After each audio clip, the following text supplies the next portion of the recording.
El juez golpeó el mazo contra la mesa mientras señalaba al anciano. 30 años limpiando este tribunal y así nos pagas, ladrón miserable.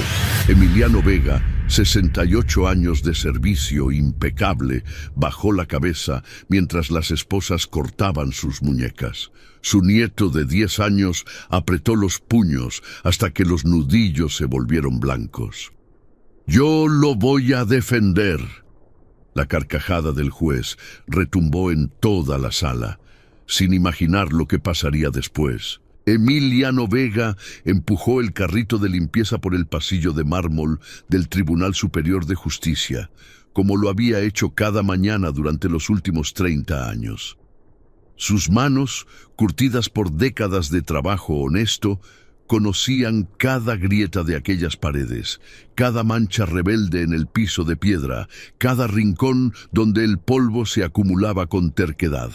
A sus 68 años, su espalda protestaba con cada movimiento, pero jamás había faltado un solo día, ni cuando enterró a su esposa, ni cuando la artritis comenzó a devorar sus nudillos, ni cuando el mundo entero parecía haberse olvidado de que existía. El tribunal abría sus puertas a las 8 de la mañana, pero Emiliano llegaba a las 5. Le gustaba el silencio de esas horas, cuando los pasillos aún no estaban infectados de abogados arrogantes y jueces que lo miraban como si fuera parte del mobiliario. En esas 3 horas de soledad, Emiliano era el verdadero dueño del edificio. Conocía cada oficina, cada sala, cada archivo. Sabía qué juez dejaba migajas de pan en su escritorio, qué abogada derramaba café cada mañana, qué secretario fumaba a escondidas en el baño del 3er piso. Esa mañana de marzo, mientras el sol apenas comenzaba a filtrar sus primeros rayos por los ventanales góticos, Emiliano se detuvo frente a la puerta del Archivo Central de Documentos Confidenciales. La misma puerta que había limpiado 10.000 veces. La misma cerradura que nunca había tocado. La misma sala donde se guardaban los secretos más oscuros del sistema judicial. Santiago, su nieto de 10 años, esperaba sentado en una banca del pasillo principal. El niño había llegado con él esa mañana, como todos los sábados desde que su madre, la hija de Emiliano, había muerto en un accidente de autobús hace 3 años. Desde entonces, el anciano se había convertido en padre y madre del pequeño. Lo alimentaba con su sueldo miserable, lo vestía con ropa de segunda mano, lo educaba con historias de dignidad y trabajo duro. Pero Santiago no era un niño ordinario. Mientras otros niños de su edad jugaban videojuegos o veían televisión, Santiago pasaba sus sábados caminando por los pasillos del tribunal junto a su abuelo. Y mientras Emiliano limpiaba, el niño escuchaba. Escuchaba las conversaciones de los abogados extranjeros que visitaban el tribunal. Escuchaba los testimonios traducidos en las salas de audiencia. Escuchaba los dialectos, los acentos, las inflexiones de voces que venían de todos los rincones del mundo. Lo que nadie sabía, lo que ni siquiera Emiliano comprendía del todo, era que Santiago tenía un don extraordinario. Su cerebro absorbía idiomas como una esponja absorbe agua. A los 7 años ya entendía inglés perfectamente solo de escuchar a los abogados estadounidenses. A los 8 había aprendido francés de los diplomáticos que frecuentaban el tribunal. A los 9 dominaba portugués, italiano y alemán. Y ahora, a los 10, había añadido mandarín y árabe a su repertorio invisible. 7 idiomas. Ningún certificado, ningún profesor. Solo un niño silencioso que había aprendido a convertir las horas de espera en una educación que ninguna universidad podría ofrecer. Emiliano terminó de trapear el pasillo y miró hacia donde estaba su nieto. Santiago tenía un libro viejo entre las manos, uno de los tantos que rescataba de la basura del tribunal. Este era sobre historia universal, con páginas amarillentas y una portada casi destruida. Pero el niño lo leía como si fuera un tesoro. Abuelo. dijo Santiago sin levantar la vista. ¿Sabías que en el Imperio Romano los esclavos a veces se convertían en los hombres más poderosos? Emiliano sonrió con ternura. No sabía, mijo. Sí, los subestimaban porque limpiaban y servían. Pero algunos aprendían todo, escuchaban todo, y cuando llegaba el momento correcto, sabían más que sus propios amos. El anciano se acercó y revolvió el cabello de su nieto. Tú y tus libros. Algún día vas a ser alguien importante, Santiago. Vas a salir de esta vida de trapear pisos ajenos. El niño finalmente levantó la mirada. Sus ojos oscuros brillaban con una inteligencia que parecía impropia para su edad. No me da vergüenza lo que haces, abuelo. Tú eres la persona más importante que conozco. Emiliano sintió un nudo en la garganta. 30 años limpiando los desperdicios de gente que jamás lo había mirado a los ojos, y su único reconocimiento venía de un niño de 10 años con zapatos rotos. A las 8 en punto el tribunal comenzó a llenarse. Abogados con trajes que costaban más que el sueldo anual de Emiliano caminaban sin mirarlo, algunos empujándolo sin disculparse, otros arrugando la nariz cuando pasaban cerca de su carrito de limpieza. El anciano había aprendido a volverse invisible. Era más fácil así, menos doloroso, pero esa mañana algo era diferente. El licenciado Aurelio Bermúdez, fiscal estrella del tribunal y hombre conocido por su crueldad, tanto en las salas de audiencia como fuera de ellas, caminó directamente hacia Emiliano. Su traje gris brillaba bajo las luces. Su corbata de seda italiana costaba más que todo lo que Emiliano poseía, y su sonrisa tenía el filo de un cuchillo recién afilado. Emiliano Vega, dijo el fiscal con voz que resonó por todo el pasillo.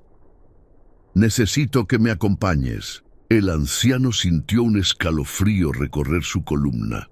Yo, licenciado, ¿para qué me necesita? Bermúdez amplió su sonrisa. Oh, ya lo verás, ya lo verás. Santiago observó desde su banca cómo 2 guardias de seguridad se acercaban a su abuelo. El libro cayó de sus manos cuando vio que uno de ellos sacaba unas esposas metálicas. Las esposas se cerraron alrededor de las muñecas de Emiliano con un clic metálico que resonó como una sentencia de muerte. El anciano no opuso resistencia. Después de 30 años sirviendo en silencio, su cuerpo había olvidado cómo luchar. Solo atinó a mirar hacia donde estaba Santiago, y lo que vio en los ojos de su nieto le rompió el corazón. Confusión, miedo y algo más. Algo que parecía fuego contenido. ¡Abuelo!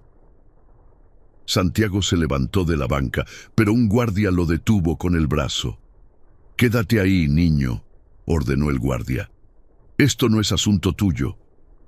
El fiscal Bermúdez observó la escena con evidente placer. Había algo en humillar a los débiles que le producía una especie de éxtasis oscuro. Durante 20 años había construido su carrera sobre las espaldas de los que no podían defenderse. Inmigrantes sin papeles, vendedores ambulantes, trabajadores domésticos, gente invisible que el sistema masticaba y escupía sin que nadie preguntara sus nombres. Y ahora, Emiliano Vega sería su próxima victoria. «Llévenlo a la sala principal», ordenó Bermúdez. «Quiero que todos vean esto». Los guardias arrastraron a Emiliano por el pasillo central del tribunal. Las puertas de las oficinas se abrían a su paso, y los rostros que asomaban mostraban una mezcla de curiosidad morbosa y desprecio.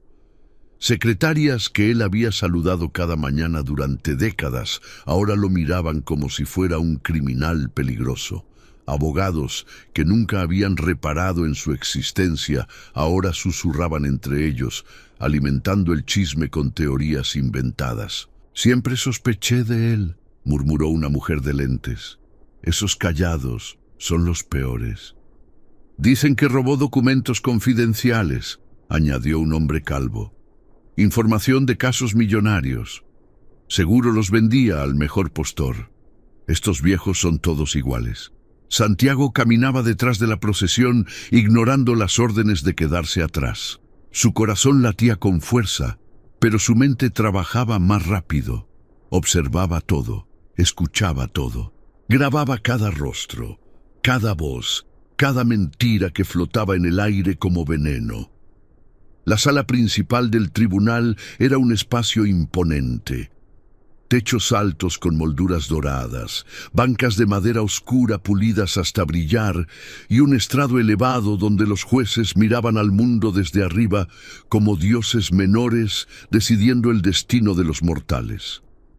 Ese día, 5 jueces ocupaban sus lugares. En el centro, presidiendo la sesión, estaba el juez Máximo Ferreira, un hombre de 60 años, cuya reputación de crueldad solo era superada por su vanidad. Ferreira había nacido en cuna de oro. Su padre había sido juez. Su abuelo había sido juez. Toda su vida había sido una línea recta desde el privilegio hasta el poder, sin un solo obstáculo, sin una sola duda. Para él, personas como Emiliano no eran seres humanos completos. Eran herramientas, muebles con patas, sombras que existían solo para limpiar lo que los importantes ensuciaban. Cuando los guardias empujaron a Emiliano frente al estrado, Ferreira ni siquiera levantó la vista de sus papeles. ¿Este es el acusado?, preguntó con tono aburrido. Sí, su señoría, respondió Bermúdez con una reverencia innecesaria.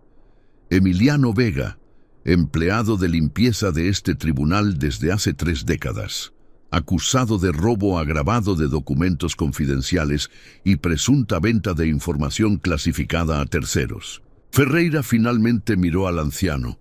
Sus ojos recorrieron el uniforme azul desgastado, las manos temblorosas, los zapatos gastados, y sonrió. Era la sonrisa de un gato observando a un ratón atrapado.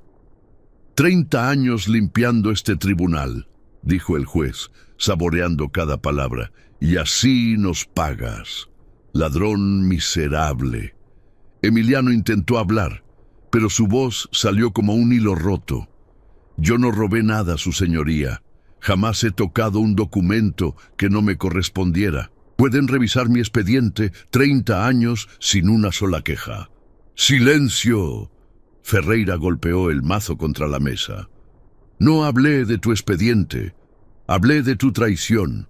Tenemos pruebas contundentes de que sustrajiste archivos del caso Monterrey Ibáñez, uno de los juicios más importantes de esta década, y los vendiste a la parte demandada.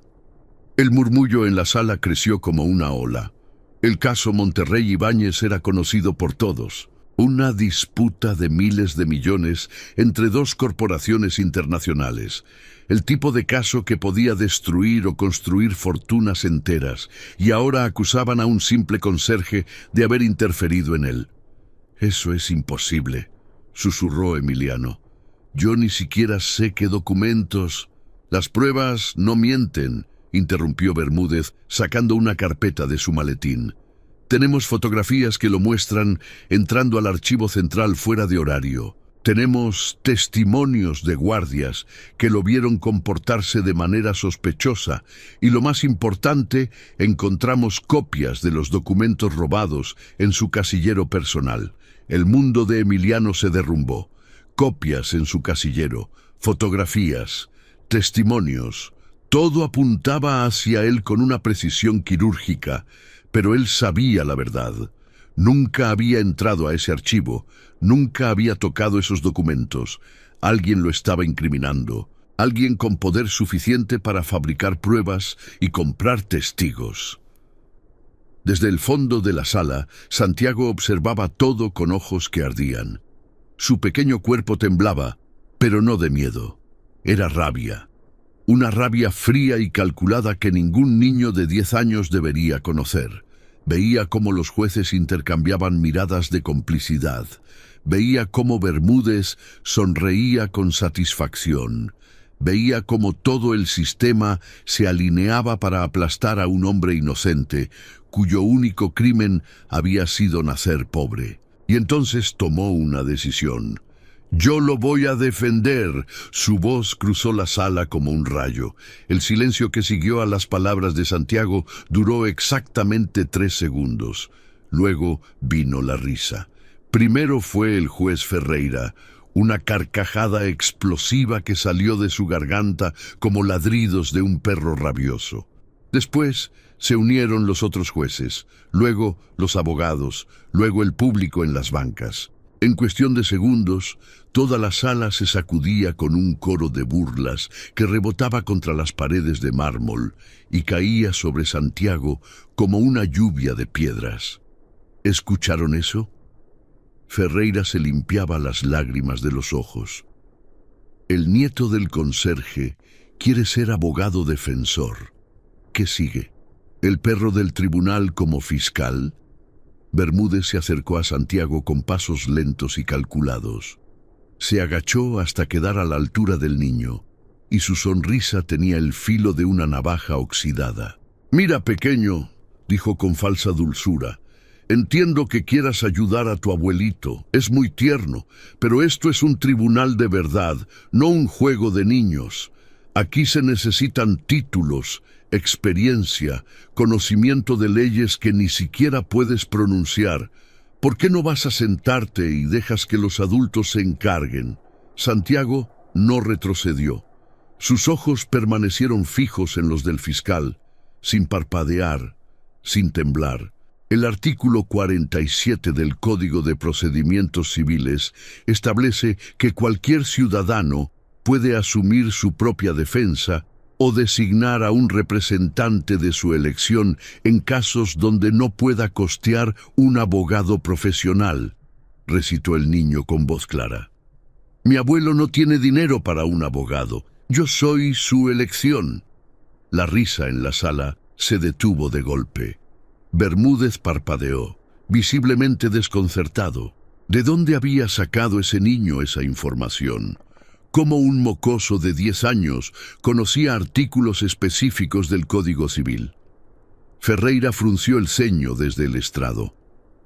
«El niño tiene razón en la letra de la ley», admitió uno de los jueces auxiliares, un hombre de anteojos gruesos que revisaba un libro.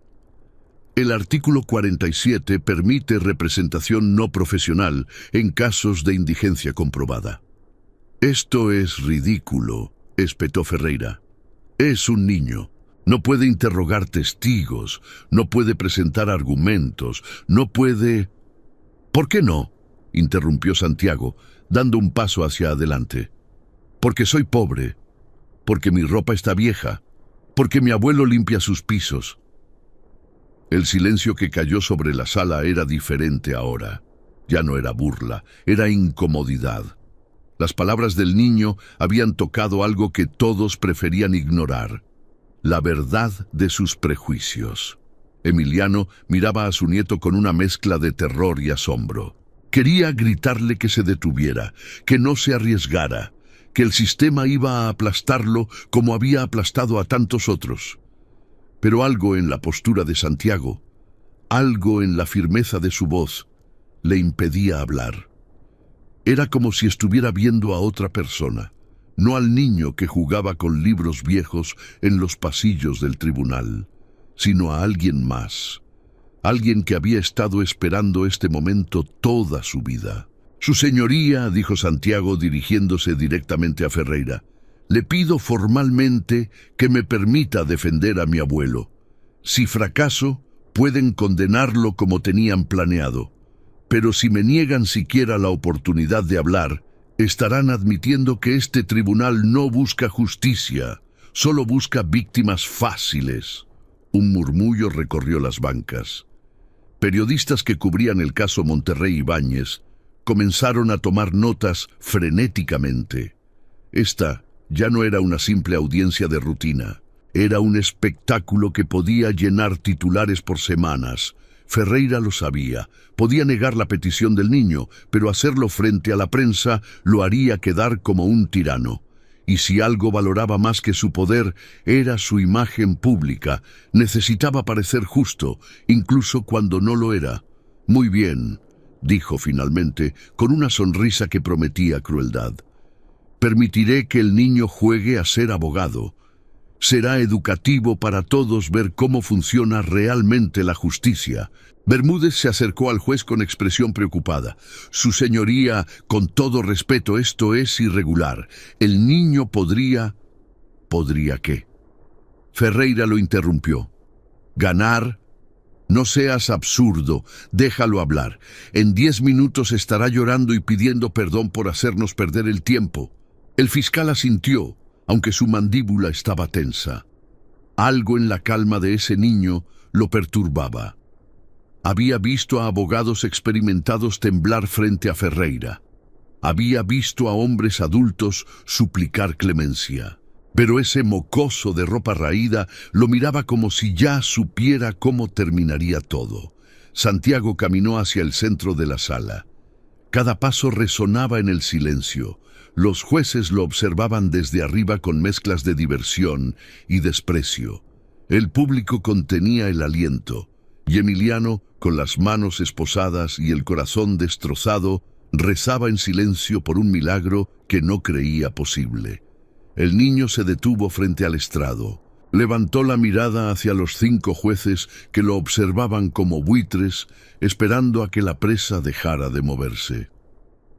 «Antes de comenzar», dijo Santiago, «solicito que se lean los nombres completos de todos los testigos que declararán contra mi abuelo, con sus nacionalidades y los idiomas en que prestarán testimonio».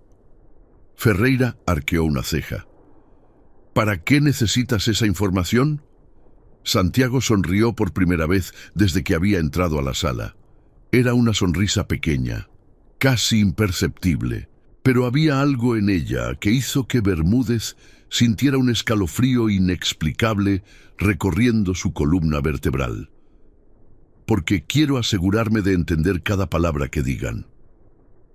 El secretario del tribunal, un hombre nervioso de bigote fino, se aclaró la garganta y comenzó a leer de una carpeta oficial. «Los testigos de la fiscalía son los siguientes: Heinrich Müller, ciudadano alemán, jefe de seguridad nocturna del tribunal. Prestará testimonio en alemán con traducción simultánea. Jean-Pierre Dubois, ciudadano francés, consultor externo del caso Monterrey Ibáñez. Testimonio en francés. Wang Liang, ciudadano chino, representante de uno de los inversores internacionales. Testimonio en mandarín. Ahmed Al-Rashid, ciudadano saudí, asesor financiero involucrado en el caso. Testimonio en árabe. Y finalmente, Marco Antonio Silveira, ciudadano brasileño, contador forense. Testimonio en portugués». Santiago escuchaba cada nombre, cada nacionalidad, cada idioma, y su mente trazaba un mapa invisible de la batalla que se aproximaba. 5 testigos, 5 idiomas diferentes.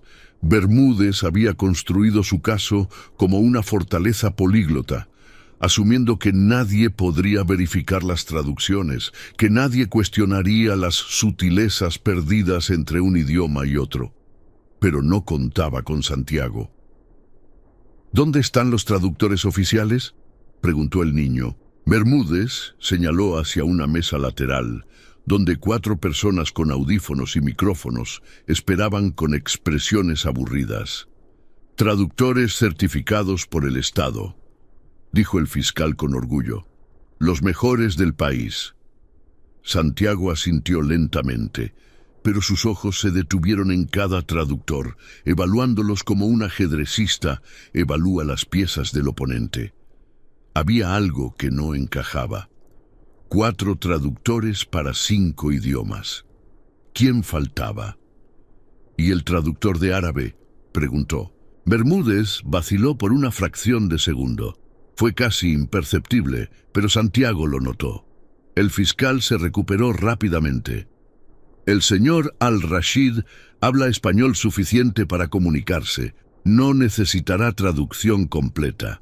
«Mentira», Santiago lo supo instantáneamente. Había escuchado a suficientes hablantes nativos de árabe en los pasillos del tribunal como para saber que el acento del Golfo Pérsico era uno de los más difíciles de adaptar al español. Si Al-Rashid iba a testificar sin traductor, era porque alguien quería controlar exactamente lo que se dijera en su nombre.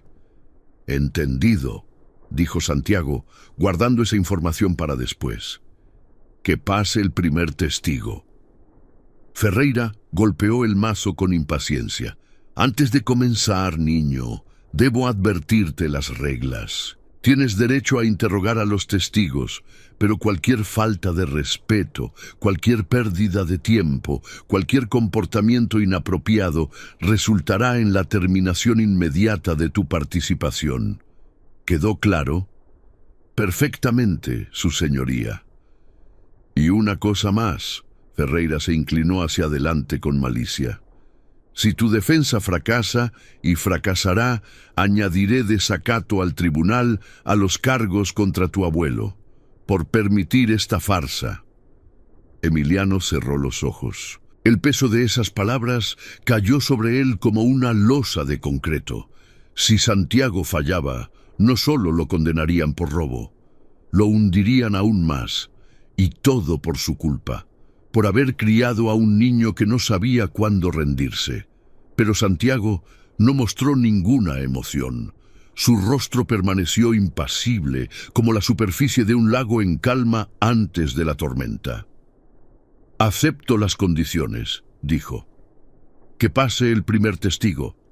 Heinrich Müller entró a la sala con paso militar. Era un hombre de 50 años, alto y corpulento, con cabello rubio cortado al ras y ojos azules que parecían dos fragmentos de hielo.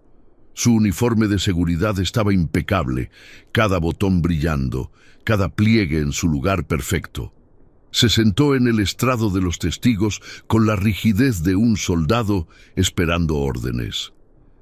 «Señor Müller», comenzó Bermúdez, «puede describir lo que observó la noche del 15 de febrero». El alemán se aclaró la garganta y comenzó a hablar en su idioma nativo. Su voz era grave, metódica, casi robótica. El traductor oficial comenzó a interpretar simultáneamente. «Esa noche estaba haciendo mi ronda habitual por el edificio. Aproximadamente a las 22:47, observé al acusado, Emiliano Vega, ingresando al área restringida del archivo central. Me pareció extraño porque su turno había terminado hace horas. Lo vi manipular la cerradura y entrar. 15 minutos después salió con algo bajo el brazo. Santiago escuchaba atentamente, pero no solo las palabras del traductor, escuchaba las palabras originales de Müller, y algo no coincidía. El alemán había dicho «Ich sah ihn das Schloss manipulieren». El traductor había interpretado «lo vi manipular la cerradura». Pero la palabra exacta que Müller usó, manipulieren, en el contexto que la usó, tenía un matiz diferente. Significaba más bien tocar o examinar, no necesariamente abrir o forzar. Era una sutileza, una pequeña diferencia que en español pasaba desapercibida. Pero Santiago la había captado. «¿Puedo hacer mi primera pregunta?», dijo el niño.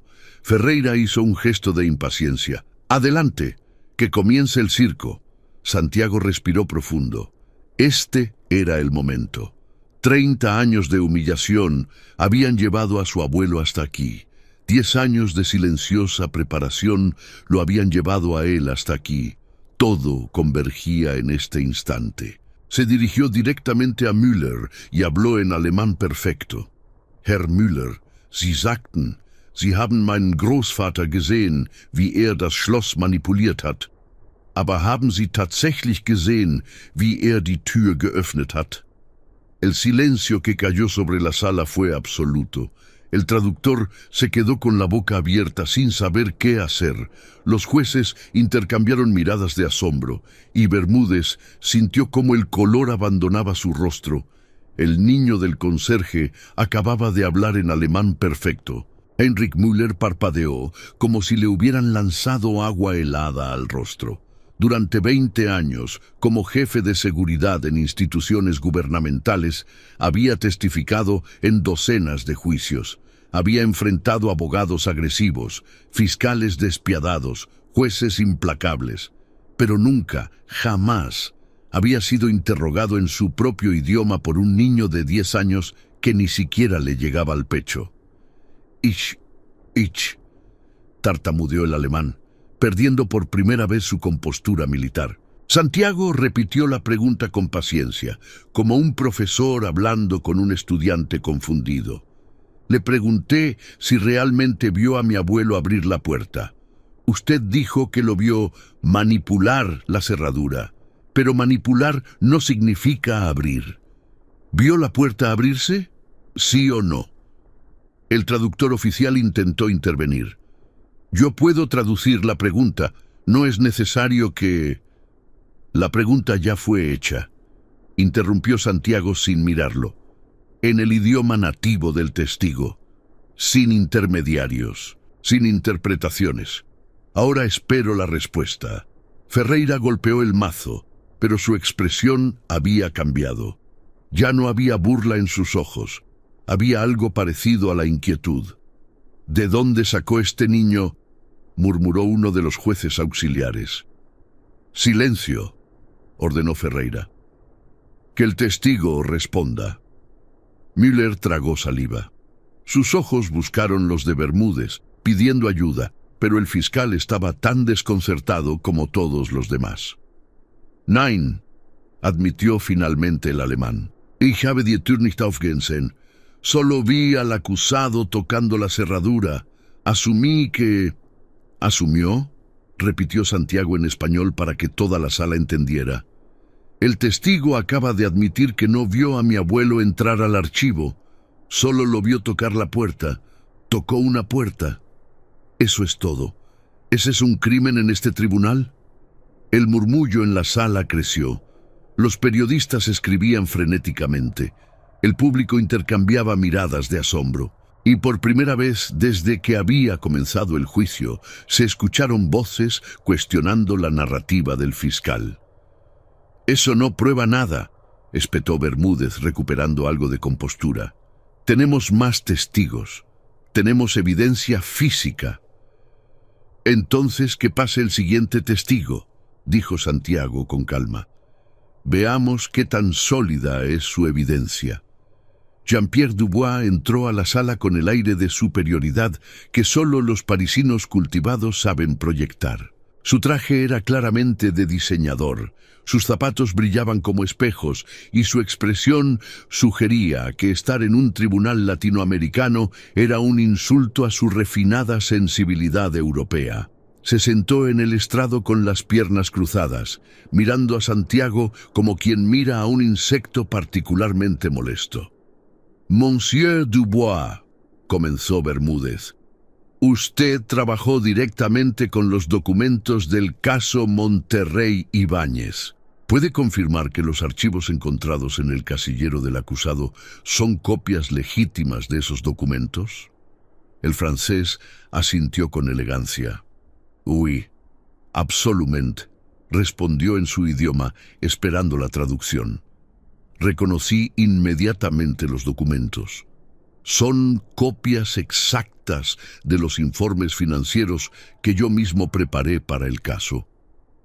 Información extremadamente confidencial que solo un pequeño grupo tenía acceso. El traductor repitió las palabras en español, pero Santiago ya estaba procesando las originales. Y de nuevo, algo no encajaba. «Monsieur Dubois», dijo Santiago en francés fluido, con un acento que sorprendió incluso al propio testigo. «Vous avez dit que vous avez reconnu immédiatement les documents. Mais comment pouvez-vous être certain que ce sont des copies de vos originaux et non des documents créés indépendamment avec la même information?» El francés abrió los ojos como plateau. Su boca se movió sin producir sonido durante varios segundos. «C'est imposible», balbuceó. «Un enfant qui parle français». Le pregunté cómo puede estar seguro de que son copias de sus originales y no documentos creados independientemente con la misma información, repitió Santiago. ¿Hay marcas de agua, firmas digitales, algún identificador único que pruebe que esos papeles salieron específicamente de su archivo? Dubois miró hacia Bermúdez, luego hacia los jueces, luego de vuelta hacia el niño que lo había dejado sin palabras. Bueno, no exactamente. Los documentos no tienen... Quiero decir, reconocí el formato, el estilo. Reconoció el estilo. Santiago se volvió hacia los jueces. El testigo no puede probar que los documentos encontrados son copias de los originales. Solo dice que le parecen similares. Eso no es evidencia. Eso es opinión. Ferreira golpeó el mazo con más fuerza de la necesaria. «Suficiente», gruñó.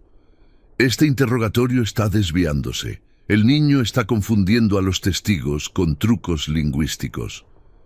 ¿Trucos?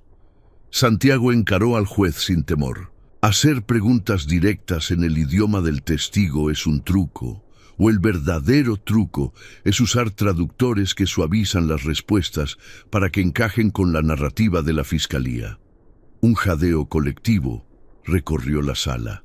Nadie jamás había acusado públicamente a un juez de manipulación, y menos un niño de escuela pública con zapatos rotos.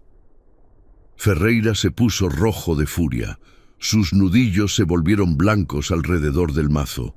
Por un momento, pareció que iba a ordenar que arrestaran a Santiago ahí mismo. Pero los periodistas estaban mirando, las cámaras estaban grabando, y el juez sabía que cualquier acción excesiva lo haría quedar como el villano de esta historia. «Continúe», dijo entre dientes.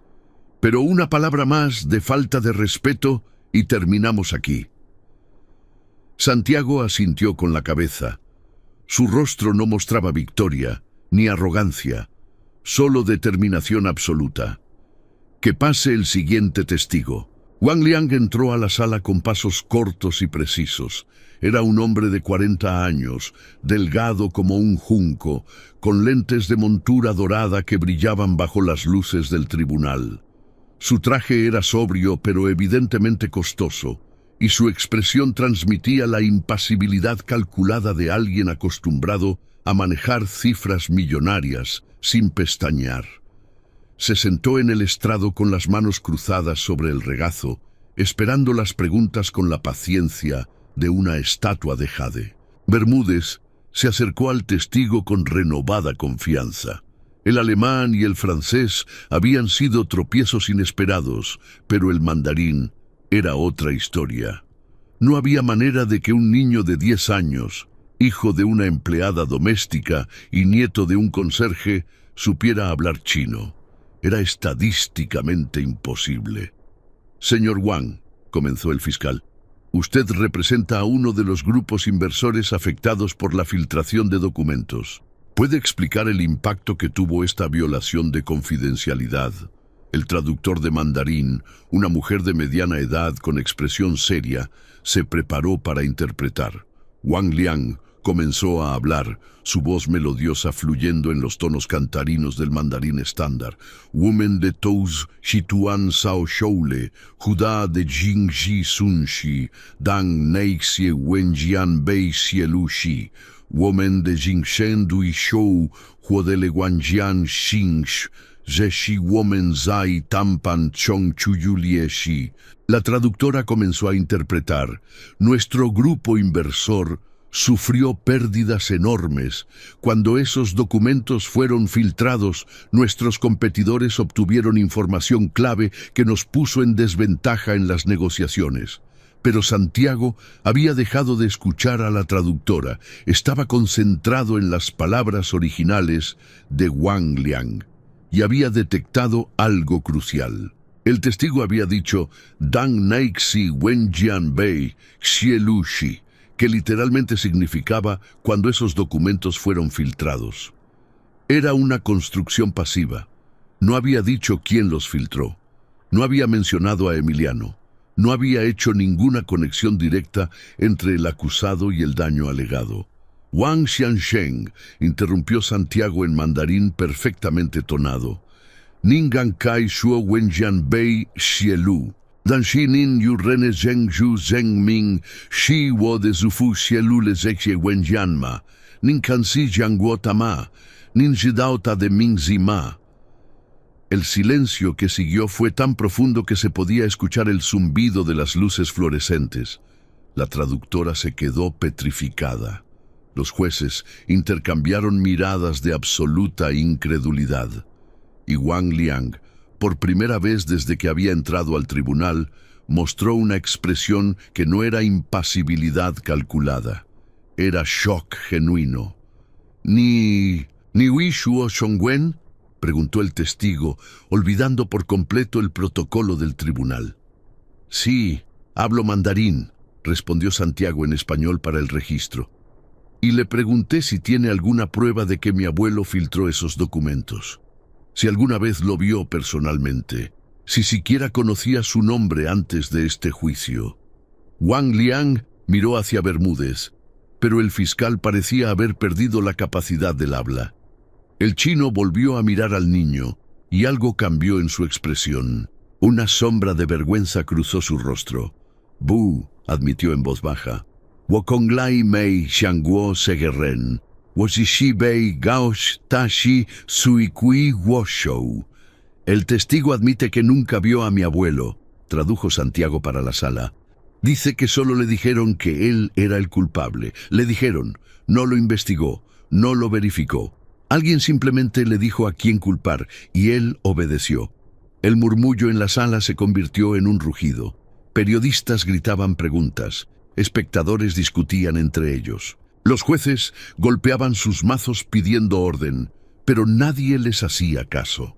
Bermúdez se puso de pie, su rostro rojo de furia y humillación. «Esto es una trampa», gritó. «El niño está manipulando a los testigos. Está poniendo palabras en sus bocas». «Estoy haciendo preguntas en sus idiomas nativos», respondió Santiago con calma. Si las respuestas no le gustan, quizás debería preguntarse por qué construyó un caso basado en testigos que no saben nada. Ferreira finalmente logró imponer silencio, golpeando el mazo repetidamente contra la mesa. «¡Orden! ¡Orden en la sala!». Su voz temblaba, aunque no estaba claro si era de furia o de algo más profundo. «Este interrogatorio está fuera de control. Tomaremos un receso de 15 minutos». Pero antes de que pudiera levantarse, Santiago dio un paso hacia adelante. «Con todo respeto, su señoría, solicito que no haya receso hasta que todos los testigos hayan declarado. Cada minuto que pasa es un minuto en que mi abuelo permanece esposado como un criminal por algo que no hizo. Tiene 68 años, sus muñecas están sangrando. ¿Cuánto más debe sufrir mientras ustedes deciden si la verdad es conveniente?» Emiliano miró a su nieto con lágrimas corriendo por sus mejillas. No eran lágrimas de tristeza, eran lágrimas de algo que no había sentido en décadas. Orgullo. Un orgullo tan inmenso que apenas cabía en su pecho. Ferreira apretó los dientes. Estaba atrapado. Conceder el receso ahora parecería una táctica para proteger a la fiscalía. Negarlo lo haría quedar como alguien que no se atrevía a enfrentar a un niño de 10 años. «Continúe», gruñó. «Que pase el siguiente testigo».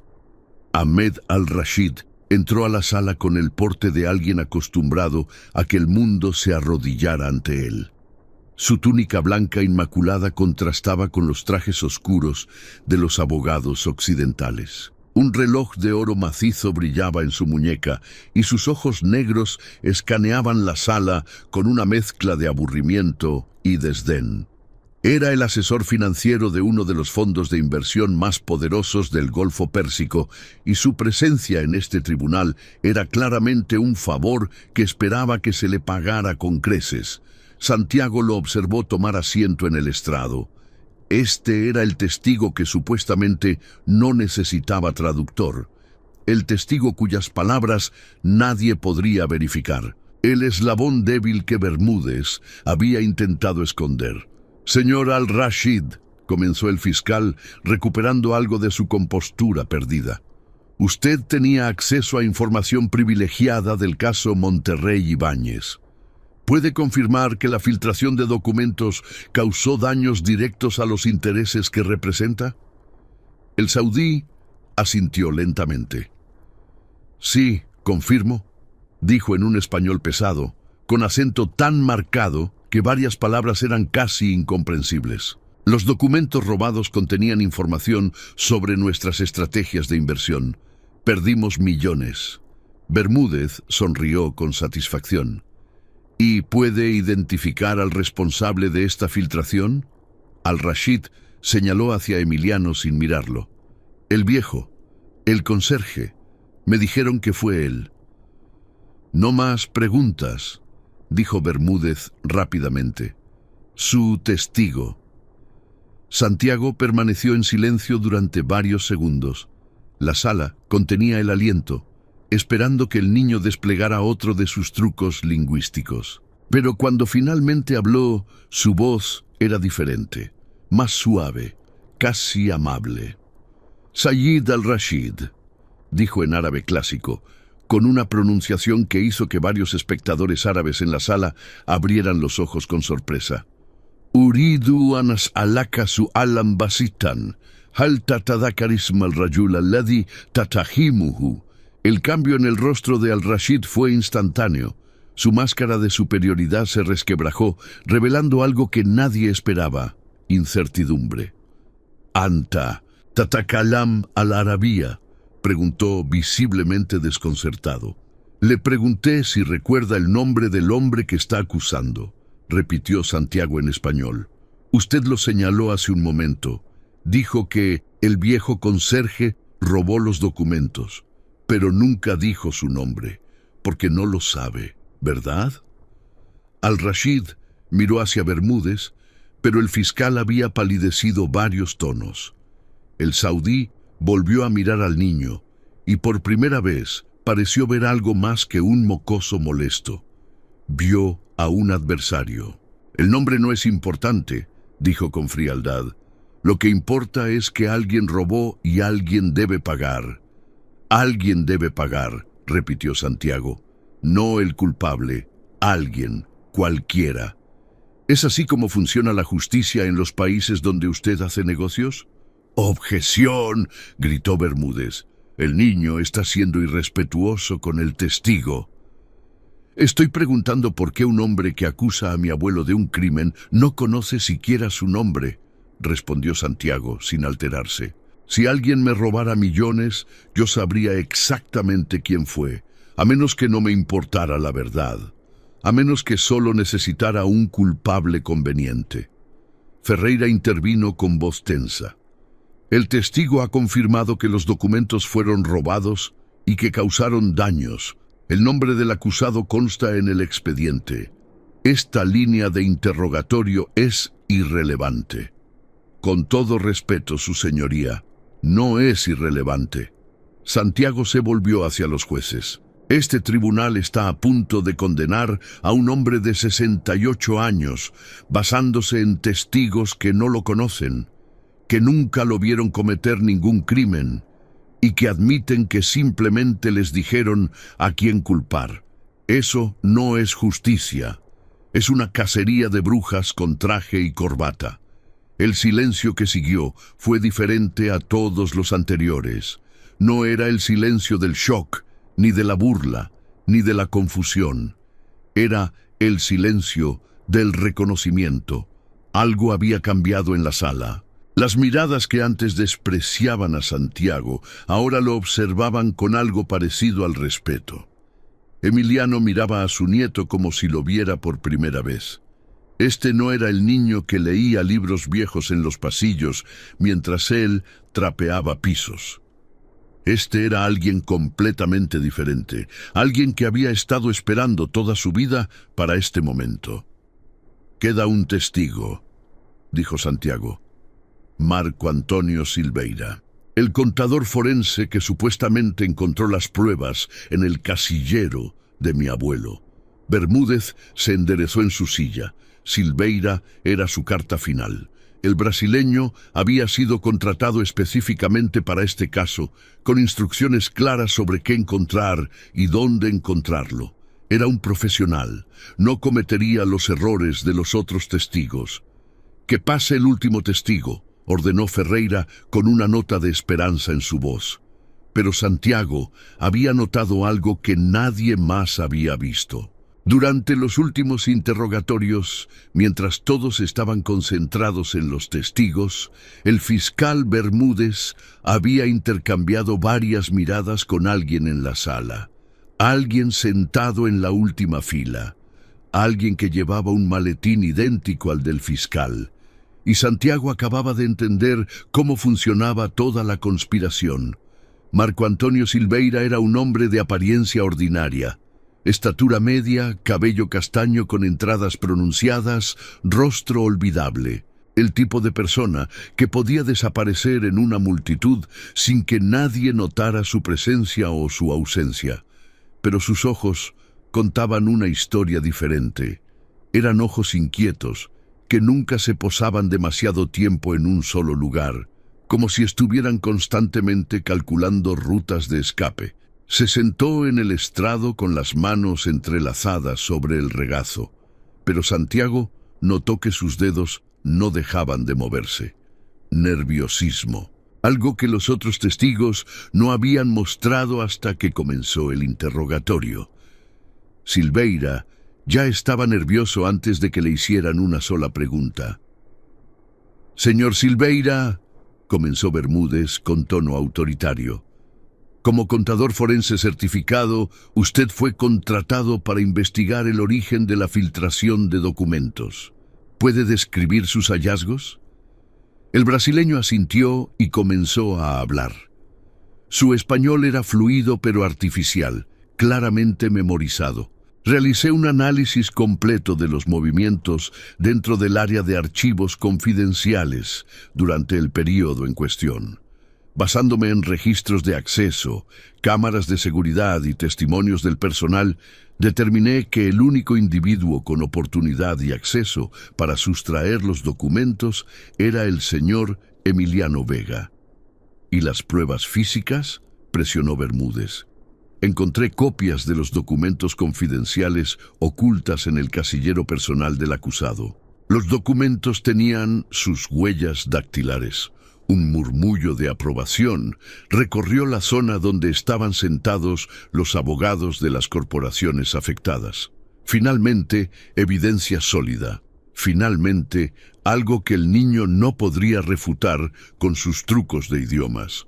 Pero Santiago no parecía preocupado. De hecho, por primera vez desde que había comenzado su defensa, estaba sonriendo. «Señor Silveira», dijo en portugués brasileño perfecto con el acento cantado característico de São Paulo, «o senhor disse que encontrou as impressões digitais do meu avô nos documentos. Mas eu tenho uma pergunta simples.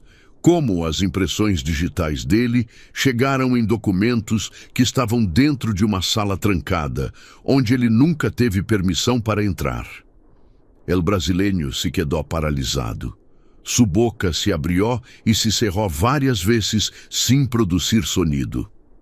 Eu não entendo a pergunta, balbuceó. La pregunta es simple, Santiago cambió al español. Mi abuelo nunca tuvo acceso al archivo central. Lo acaban de confirmar 3 testigos. El señor Müller dijo que lo vio tocando la puerta, no entrando. El señor Dubois no puede probar que los documentos sean copias de los originales. El señor Wang admite que nunca lo vio. Entonces, ¿cómo llegaron las huellas de mi abuelo a documentos que estaban dentro de una sala donde él nunca entró? Silveira miró desesperadamente hacia Bermúdez, pero el fiscal parecía haberse convertido en una estatua. Las huellas pudieron ser transferidas, improvisó el brasileño. Quizás alguien puso las huellas de mi abuelo en esos documentos deliberadamente, completó Santiago. ¿Es eso lo que está sugiriendo? No, quiero decir, no estoy sugiriendo nada, solo estoy... Déjeme ayudarlo. Santiago caminó hacia el centro de la sala. Mi abuelo es conserje. Pasa sus días tocando superficies, mesas, escritorios, manijas de puertas, barandales, archiveros. Todo lo que limpia retiene sus huellas dactilares. Si alguien quisiera incriminarlo, solo tendría que tomar cualquier objeto que él haya tocado, presionar los documentos contra ese objeto, y las huellas se transferirían perfectamente. El murmullo en la sala se intensificó. Los periodistas escribían frenéticamente. Los espectadores intercambiaban miradas de asombro. «Eso es especulación», intervino Ferreira con voz tensa. «El niño está inventando teorías sin evidencia». ¿Sin evidencia? Santiago se volvió hacia el juez. «Señor Silveira, ¿puede decirnos exactamente dónde en el casillero de mi abuelo encontró los documentos?» El brasileño vaciló. En el interior, ocultos bajo su uniforme de repuesto. ¿Y quién más tiene acceso a los casilleros de los empleados de limpieza? Solo el personal de seguridad y...» Silveira se detuvo abruptamente, como si acabara de darse cuenta de hacia dónde iba la pregunta. «Y los administradores del tribunal», completó Santiago. «Y los fiscales que investigan casos relacionados con el tribunal, ¿verdad?» «Objeción», gritó Bermúdez. «El niño está insinuando que un oficial del tribunal plantó evidencia». «No estoy insinuando nada», respondió Santiago. «Estoy preguntando quién tenía acceso. Si la verdad es incómoda, quizás deberían preguntarse por qué».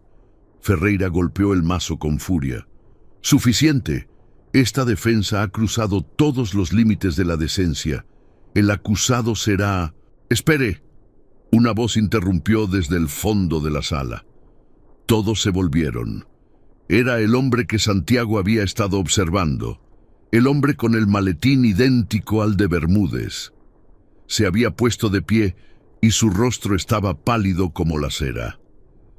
«Tengo algo que decir», anunció con voz temblorosa. «Algo que este tribunal necesita escuchar». El hombre que se había puesto de pie era de complexión robusta, con cabello entrecano y un traje que alguna vez había sido elegante, pero ahora mostraba señales de descuido. Sus manos temblaban visiblemente mientras avanzaba por el pasillo central, y sus ojos evitaban cruzarse con los de Bermúdez, quien lo miraba con una expresión que combinaba furia y terror. «¿Quién es usted?», preguntó Ferreira con impaciencia. «Este es un procedimiento cerrado. No puede simplemente...» «Mi nombre es Gustavo Paredes», interrumpió el hombre. «Soy abogado, o lo era. Trabajé con el licenciado Bermúdez en el caso Monterrey Ibáñez hasta hace 6 meses». El silencio que cayó sobre la sala fue tan denso que parecía tener peso físico. Bermúdez se puso de pie de un salto. «Este hombre fue despedido por incompetencia», gritó. «Cualquier cosa que diga es mentira, es venganza personal. Fui despedido porque me negué a seguir participando en lo que usted estaba haciendo», respondió Paredes, y su voz ganó firmeza con cada palabra. «Fui despedido porque tenía demasiada información sobre cómo realmente se manejaba este caso». «¡Guardias!», ordenó Bermúdez. «Saquen a este hombre de la sala». Pero antes de que los guardias pudieran moverse, Santiago intervino. «Su señoría, el artículo 203 del Código Procesal establece que cualquier persona con información relevante para un caso en curso puede solicitar ser escuchada como testigo. Negar ese derecho sería una violación del debido proceso». Ferreira apretó los dientes. El niño tenía razón. Y lo peor era que los periodistas estaban grabando cada segundo. Negar la palabra a un potencial testigo ahora sería un escándalo que lo perseguiría por el resto de su carrera. «¡Que hable!», gruñó. «Pero si esto es una pérdida de tiempo, ambos se enfrentarán cargos por obstrucción de la justicia». Paredes asintió y se dirigió hacia el estrado de los testigos.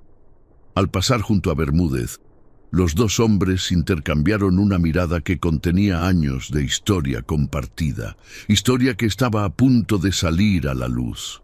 Hace 8 meses, comenzó Paredes.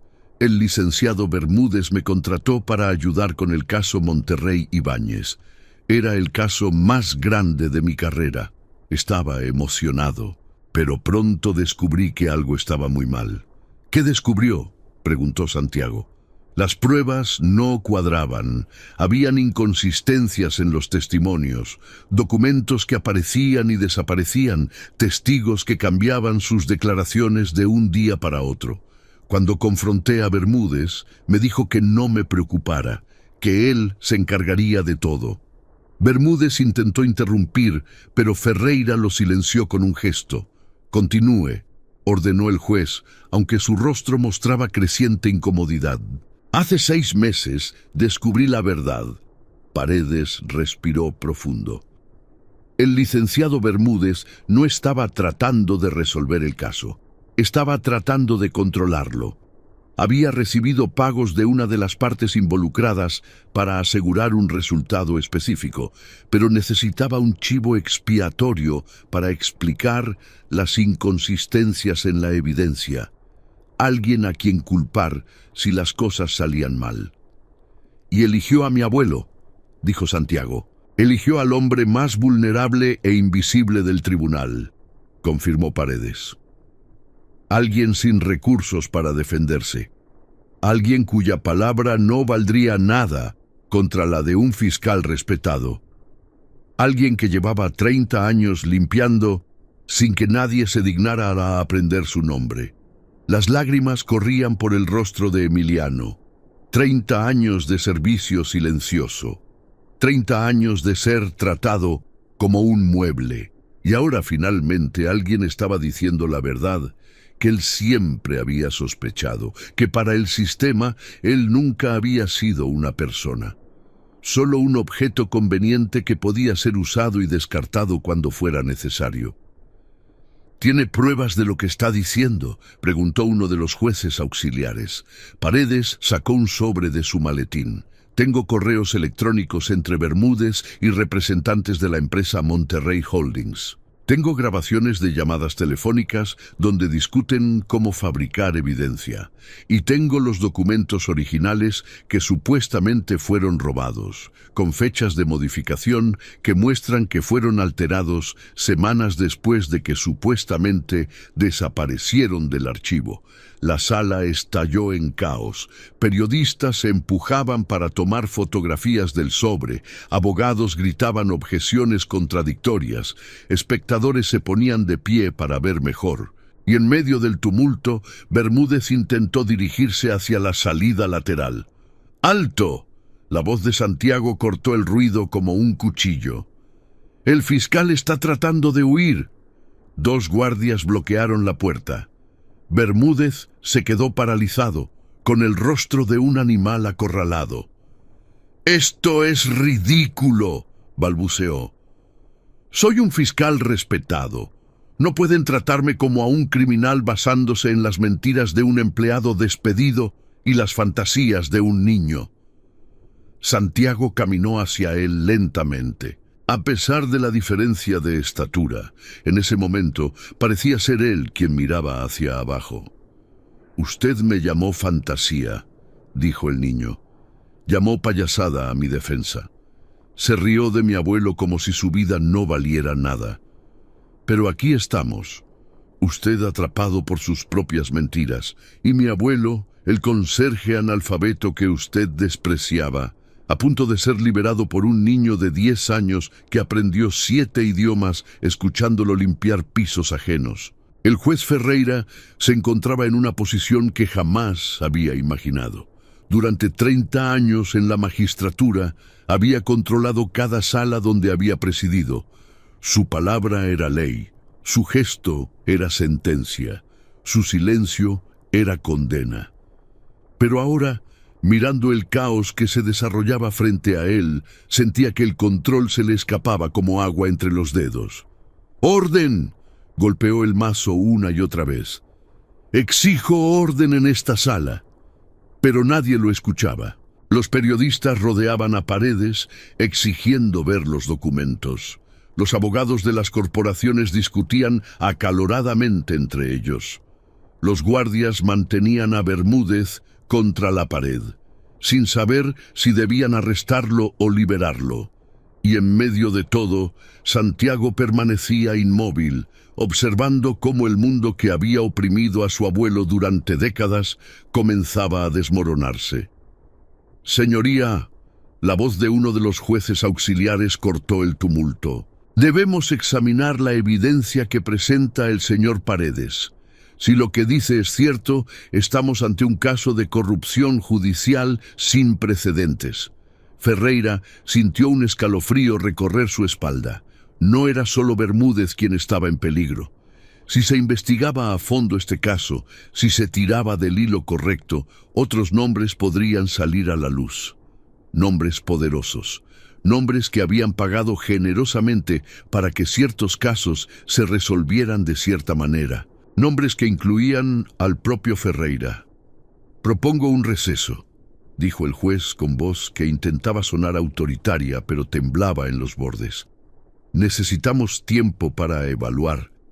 «Con todo respeto, su señoría», interrumpió Santiago. «Ya no hay nada que evaluar». El niño caminó hacia el estrado de los jueces.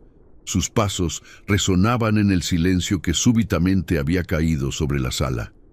Todos lo miraban. Periodistas, abogados, guardias, espectadores. Y Emiliano, con las muñecas aún sangrando por las esposas, miraba a su nieto con una expresión que mezclaba asombro y adoración. «Durante las últimas 2 horas», continuó Santiago, «he interrogado a 5 testigos en 5 idiomas diferentes. He demostrado que ninguno de ellos tiene evidencia directa contra mi abuelo. He revelado inconsistencias que cualquier investigador competente habría detectado en 5 minutos. Y he expuesto una conspiración que involucra a uno de los fiscales más respetados de este tribunal». Ferreira intentó hablar, pero Santiago levantó la mano.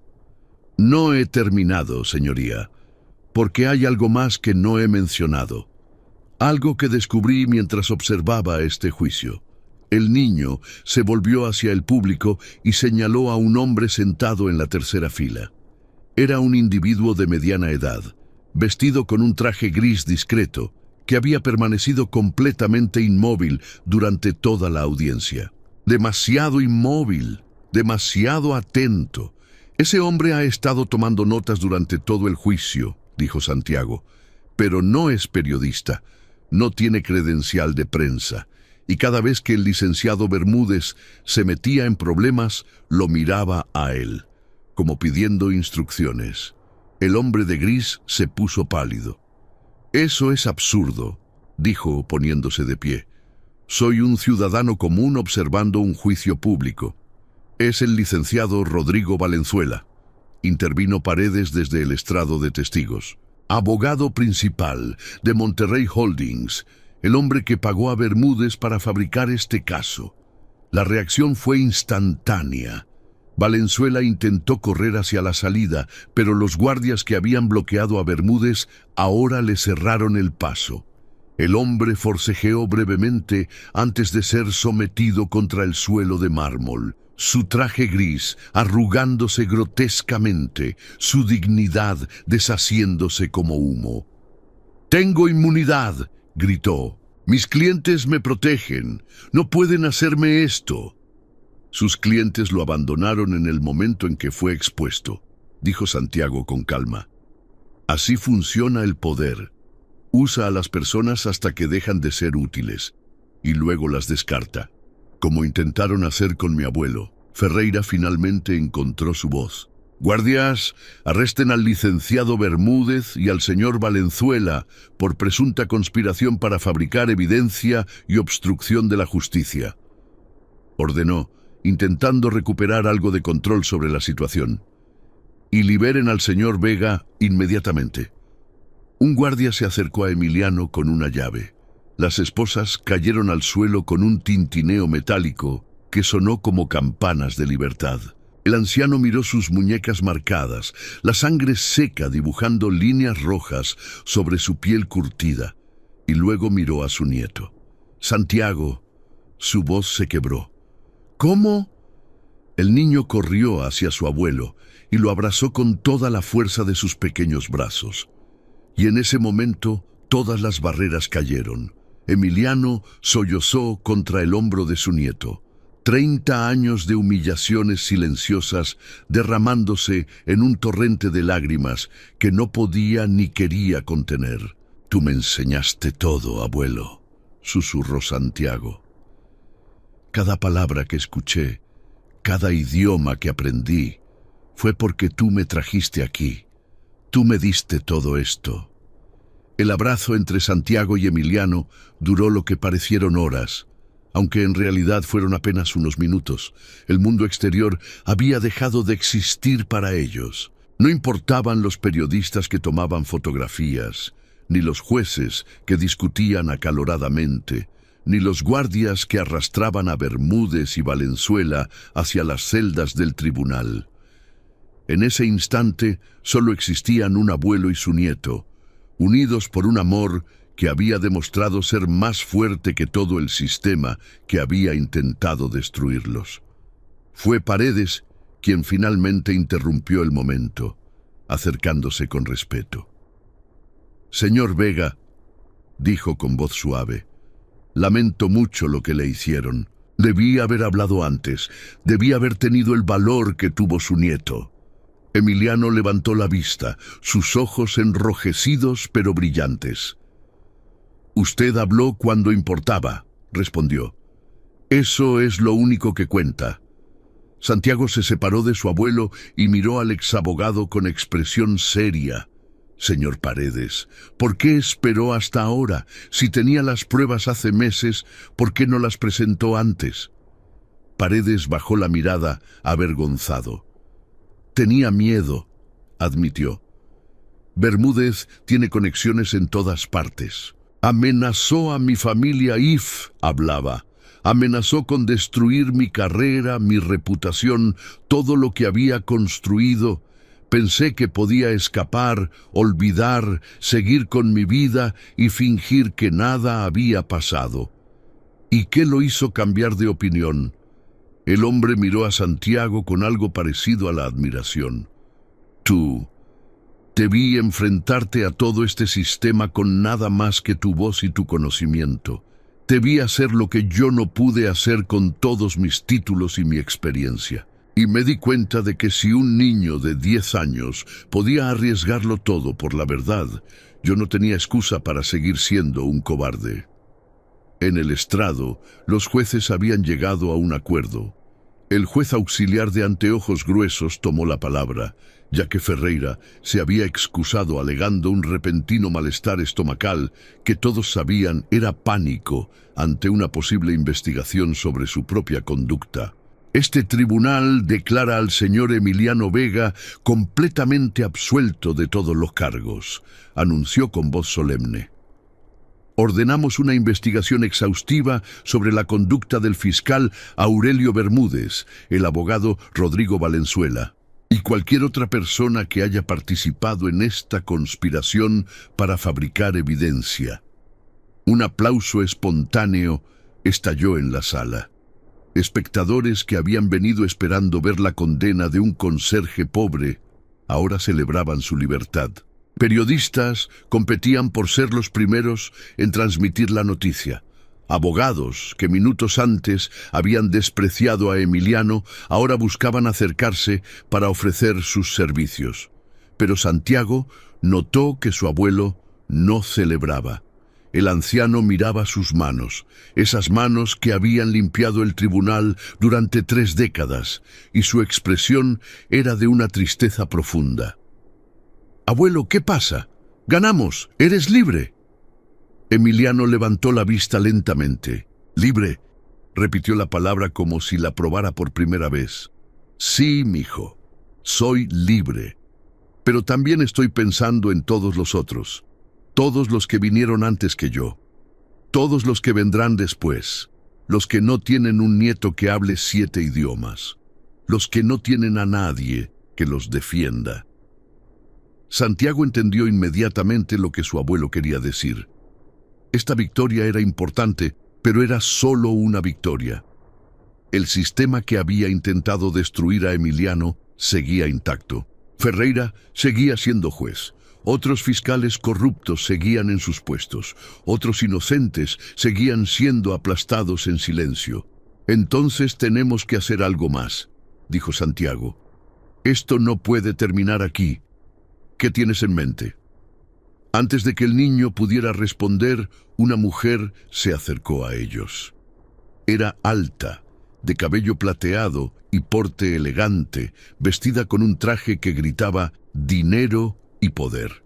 Pero sus ojos, a diferencia de los otros ricos que habían poblado esa sala, mostraban algo diferente, genuino interés.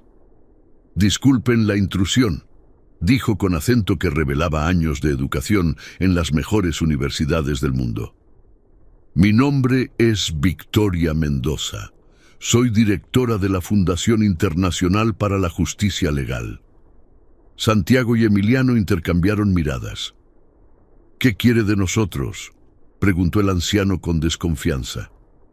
Victoria sonrió. «Lo que acabo de presenciar es lo más extraordinario que he visto en 30 años trabajando en reforma judicial. Un niño sin recursos ni educación formal acaba de desmantelar una conspiración que involucraba a algunos de los profesionales legales más respetados del país. Mi nieto es especial», dijo Emiliano con orgullo. «Su nieto es un genio», corrigió Victoria. «Y los genios no deberían desperdiciarse limpiando pisos ajenos». Las palabras de Victoria Mendoza quedaron flotando en el aire como una promesa que ninguno de los dos se atrevía a creer. Emiliano había aprendido hace mucho tiempo que cuando los ricos ofrecían algo, siempre había un precio oculto, y ese precio generalmente lo pagaban los pobres con su dignidad. «¿Qué es exactamente lo que está proponiendo?», preguntó Santiago, protegiendo instintivamente a su abuelo. Victoria sacó una tarjeta de su bolso y se la entregó al niño. «La Fundación Internacional para la Justicia Legal ofrece becas completas para estudiantes excepcionales de orígenes desfavorecidos, educación primaria, secundaria, universidad, posgrado, todo pagado. Además, proporcionamos apoyo económico a las familias para que los estudiantes puedan concentrarse en sus estudios sin preocuparse por sobrevivir». Emiliano sintió que el suelo se movía bajo sus pies. «¿Está diciendo que mi nieto podría estudiar en una escuela de verdad, con libros nuevos y profesores?» «Estoy diciendo que su nieto podría estudiar en las mejores instituciones del mundo», respondió Victoria. «Con su capacidad para los idiomas, con su mente analítica, con su coraje, Santiago podría llegar a ser cualquier cosa: juez de la Corte Suprema, diplomático internacional, secretario general de las Naciones Unidas. El límite lo pone él». Santiago miró la tarjeta en sus manos. Era un pedazo de cartón elegante con letras doradas, pero representaba algo mucho más grande. Una puerta hacia una vida que nunca había imaginado posible. «¿Y mi abuelo?», preguntó. «¿Qué pasa con él?». Victoria sonrió con calidez. «La beca incluye apoyo para el tutor legal del estudiante. Su abuelo nunca más tendrá que limpiar pisos ajenos. Tendrá una pensión digna, atención médica, un lugar donde vivir. Ustedes dos estarán juntos, como siempre han estado». Las lágrimas volvieron a correr por el rostro de Emiliano, pero esta vez eran lágrimas diferentes. No eran lágrimas de dolor ni de alivio. Eran lágrimas de algo que había olvidado que existía: esperanza. «¿Por qué?», preguntó el anciano con voz temblorosa. «¿Por qué haría esto por nosotros? No nos conoce, no le debemos nada». Victoria lo miró directamente a los ojos. «Hace 40 años yo era una niña como Santiago, pobre, invisible, sin futuro. Mi padre limpiaba oficinas en un edificio gubernamental, igual que usted, y un día alguien me vio, alguien creyó en mí, alguien me dio una oportunidad que no merecía según las reglas del mundo. Hoy, todo lo que tengo existe porque alguien decidió que los accidentes del nacimiento no deberían determinar el destino de una persona. El tumulto en la sala había comenzado a disminuir. Los periodistas habían obtenido sus titulares y se marchaban para publicarlos. Los abogados empacaban sus maletines. Los jueces se retiraban a sus oficinas. Pronto la sala quedaría vacía, como si nada extraordinario hubiera ocurrido entre esas paredes. Pero antes de que eso sucediera, uno de los guardias se acercó a Santiago con expresión avergonzada. «Oye, niño», dijo en voz baja, yo fui uno de los que se rió de ti cuando dijiste que ibas a defender a tu abuelo». Santiago lo miró sin rencor. «Lo sé, lo recuerdo. Quería disculparme. Lo que hiciste hoy, nunca vi nada parecido. Todos pensamos que eras solo un mocoso que no sabía en qué se metía, y resulta que eras el único que sabía exactamente lo que estaba haciendo». «No soy especial», respondió Santiago. «Solo soy alguien que escuchó cuando todos los demás estaban demasiado ocupados hablando». El guardia asintió lentamente procesando las palabras. «¿Puedo preguntarte algo?» «Claro. ¿Cómo aprendiste tantos idiomas? Es decir, entiendo que tu abuelo trabajaba aquí y que escuchabas cosas, pero escuchar no es lo mismo que hablar. No es lo mismo que entender gramática y estructura y todo eso. ¿Cómo lo hiciste?»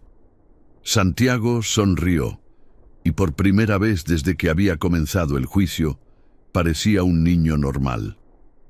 «Los libros que la gente tira a la basura del tribunal», explicó. «Diccionarios viejos, manuales de idiomas, gramáticas que los abogados desechan cuando terminan sus casos internacionales. Mi abuelo los rescataba para mí. Cada semana traía algo nuevo. Pasé años leyendo lo que otros consideraban desperdicio. La basura de unos fue la educación de otros», murmuró el guardia. «Exactamente».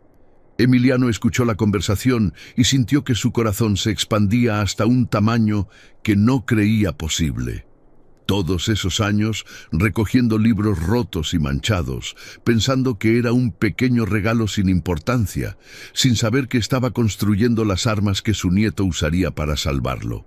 Victoria Mendoza se acercó nuevamente. «Han tomado una decisión».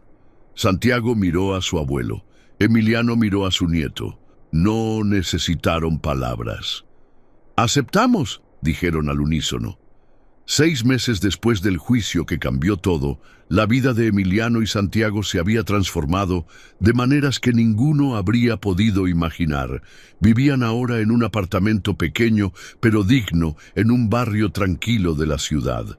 Tenían ventanas que dejaban entrar el sol, una cocina donde Emiliano preparaba los desayunos que su nieto tanto amaba, y una habitación llena de libros nuevos que Santiago devoraba con el mismo hambre que había sentido por los ejemplares rescatados de la basura.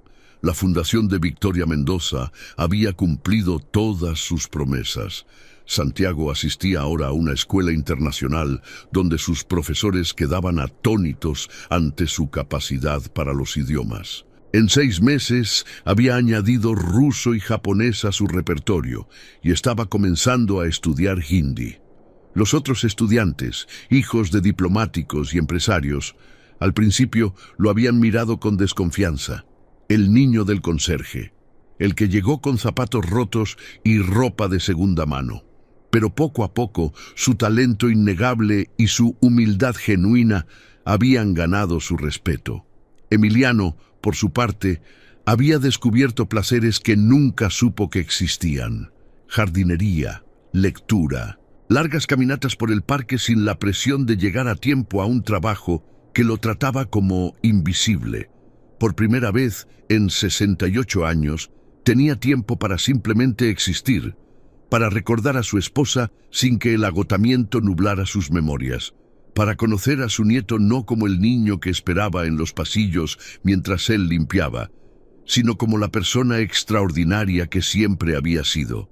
Pero el cambio más significativo no fue material, fue el cambio en la manera en que el mundo los miraba.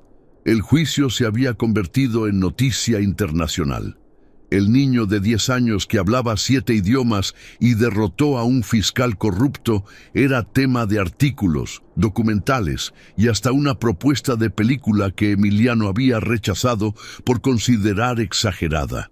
Santiago recibía invitaciones para dar charlas en universidades, para aparecer en programas de televisión, para ser el rostro de campañas sobre educación y justicia social. A la mayoría de estas invitaciones, Santiago decía que no. «No quiero ser famoso, abuelo», explicó una tarde mientras hacían la tarea juntos en la mesa de la cocina. «Quiero ser útil, y no puedo ser útil si paso el tiempo dando entrevistas en lugar de estudiar». Emiliano asintió con orgullo. Su nieto seguía siendo el mismo niño humilde que había rescatado libros de la basura. La fama no lo había cambiado. Si acaso, lo había vuelto más determinado a demostrar que su victoria en el tribunal no había sido casualidad.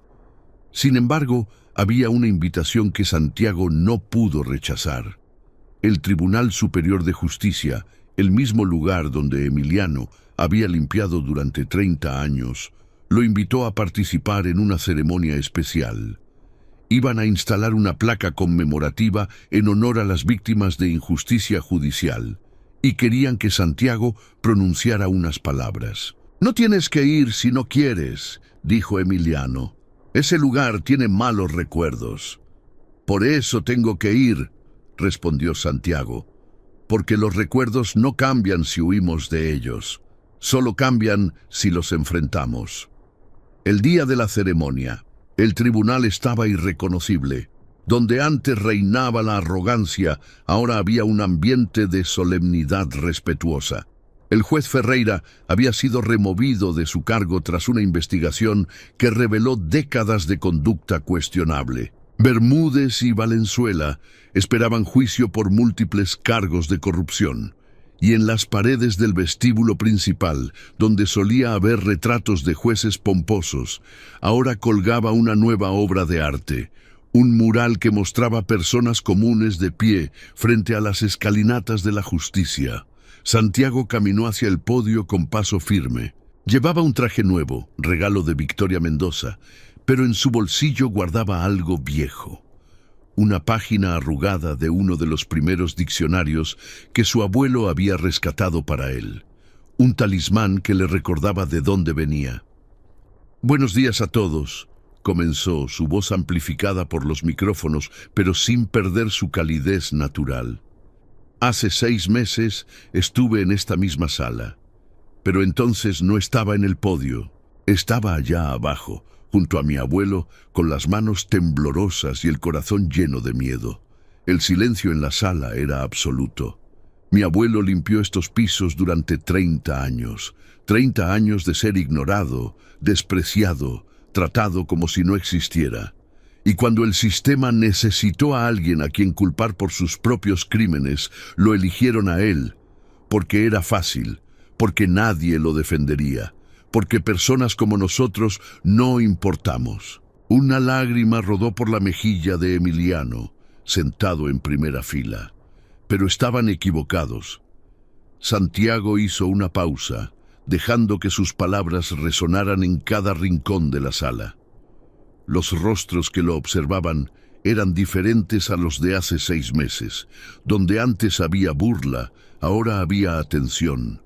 Donde antes había desprecio, ahora había respeto. El cambio era palpable, aunque Santiago sabía que era solo el comienzo. «Aprendí 7 idiomas escuchando», continuó. «Escuchando a las personas que pasaban frente a mi abuelo sin mirarlo, escuchando las conversaciones que tenían mientras él limpiaba sus desperdicios, escuchando los secretos que compartían creyendo que nadie los entendía, y aprendí algo más importante que cualquier idioma, que el poder no te hace sabio y la riqueza no te hace bueno. En la audiencia, varios funcionarios del tribunal bajaron la mirada, incómodos.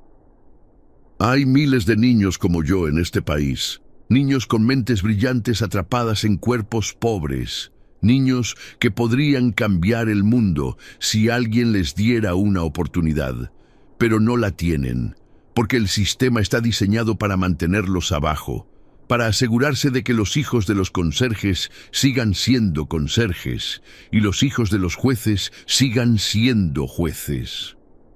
Victoria Mendoza asentía desde su asiento, sus ojos brillando con emoción. Hoy no estoy aquí para celebrar mi victoria. Estoy aquí para recordarles que mi victoria fue un accidente, una combinación imposible de circunstancias que permitió que un niño pobre se enfrentara al sistema y ganara. Pero ¿cuántos otros han perdido? ¿Cuántos abuelos siguen en prisión por crímenes que no cometieron? ¿Cuántos inocentes fueron aplastados por un sistema que valora el poder sobre la verdad? El silencio en la sala se había vuelto pesado, casi físico. Esta placa que van a instalar es un buen gesto, pero los gestos no cambian sistemas. Las políticas cambian sistemas, las acciones cambian sistemas. Si realmente quieren honrar a las víctimas de la injusticia, no necesitan una placa. Necesitan reformas, necesitan transparencia, necesitan rendición de cuentas, necesitan asegurarse de que lo que le hicieron a mi abuelo nunca le pase a nadie más. Santiago miró directamente a los jueces presentes en la ceremonia. Ustedes tienen el poder de hacer eso. La pregunta es, ¿tienen el valor? El silencio se prolongó durante varios segundos después de que Santiago terminara de hablar. Luego, desde algún lugar en la parte trasera de la sala, alguien comenzó a aplaudir. Una persona, luego otra más. En cuestión de segundos, toda la audiencia estaba de pie, aplaudiendo con una intensidad que hacía temblar las paredes del viejo tribunal. Emiliano se levantó de su asiento y caminó hacia el podio. Su andar ya no era el paso arrastrado del conserje invisible, era el caminar orgulloso de un hombre que había sido vindicado, que había visto a su nieto convertirse en algo extraordinario, que había sobrevivido a un sistema diseñado para destruirlo. Abuelo y nieto se abrazaron frente a cientos de personas, y en ese abrazo estaba todo: el dolor de los años de humillación, la alegría de la libertad recuperada, la esperanza de un futuro que finalmente parecía brillante. «Lo logramos, abuelo», susurró Santiago. «No, mijo», respondió Emiliano. «Tú lo lograste. Yo solo te di los libros». Santiago se separó ligeramente y miró a su abuelo con los ojos húmedos. «Los libros fueron todo. Tú fuiste todo. Cada vez que te vi aguantar una humillación sin quejarte, aprendí sobre dignidad. Cada vez que te vi levantarte antes del amanecer para ir a trabajar, aprendí sobre responsabilidad. Cada vez que te vi compartir tu comida conmigo, aunque apenas tenías para ti, aprendí sobre amor. Los idiomas los aprendí de los libros, pero todo lo que importa lo aprendí de ti». Emiliano no pudo responder. Las lágrimas ahogaban cualquier palabra que intentara formar. Solo pudo abrazar a su nieto más fuerte, sintiendo que por fin, después de 68 años de invisibilidad, alguien lo veía completamente. Meses después, cuando Santiago ya estaba en su segundo año de la escuela internacional y Emiliano pasaba sus tardes cultivando tomates en el pequeño balcón de su apartamento, llegó una carta oficial del gobierno. Santiago había sido seleccionado para representar al país en una competencia internacional de oratoria juvenil. El tema: justicia y desigualdad. ¿Vas a participar?, preguntó Emiliano. Santiago sonrió, esa sonrisa que había heredado de su madre y que iluminaba cualquier habitación donde apareciera. «Solo si vienes conmigo, abuelo. porque esta historia no es mía, es nuestra, y el mundo necesita escucharla completa. El anciano asintió, y en sus ojos brillaba algo que había creído perdido para siempre: la certeza absoluta de que los sueños, incluso los imposibles, a veces se hacen realidad. Si Satisfatisfate Historia te tocó el corazón, suscríbete y activa la campanita para no perderte ninguna. Cada semana traemos historias que pueden cambiar tu día para mejor. Y si crees que Santiago te sorprendió, espera a conocer al hijo de un simple chofer que fue humillado frente a todos los ejecutivos de una empresa. Lo que ese niño hizo en los siguientes minutos dejó a un empresario millonario sin palabras. Ese video está aquí arriba. Te esperamos.